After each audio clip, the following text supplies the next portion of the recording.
வாராவணா, ஏது இவ்வளவு தூரம்? மாமனை காண மைத்துனனுக்கு காரணம் வேண்டுமா என்ன? இது பரிவா? இல்லை, பாசம். வியப்பாக இருக்கிறது. என்றால் விடை பெறட்டுமா? வந்த காரியம் நிறைவேறாமலா? என் சிந்தையை குளிர வைக்கும் செய்தி ஒன்று வந்திருக்கிறது. பெண்கள் போற்றும் பேரழகி ஜனகனின் மகள் ஜானகி வனவாசம் வந்திருக்கிறாளா? ராவணா, அவள் ஸ்ரீராமனின் மனைவி. அது தற்செயலாக நடந்த விபத்து. அவளை என் அரியணையில் அமர வைத்து அழகு பார்க்க வேண்டும்.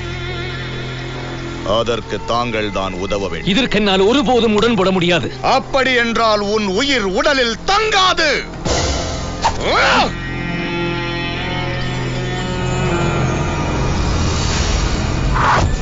இவன் கையால் இறப்பதை விட ஸ்ரீராமனின் கையால் இறப்பது எவ்வளவு மேல். என்ன நகைப்பு? நடக்கப் போவதை நினைத்து பார்த்தேன். ஆம், என் அரவணைப்பில் சீதை சந்தோஷமாக தான் இருக்கிறது. தாங்கள் தான் மாயாவி ஆயிற்று. மாயமானாக போதும். பொறுப்பை என்னிடம் ஒப்படைத்து விட்டாய் அல்லவா? இனி நடப்பவை நல்லதாகவே இருக்கட்டும்.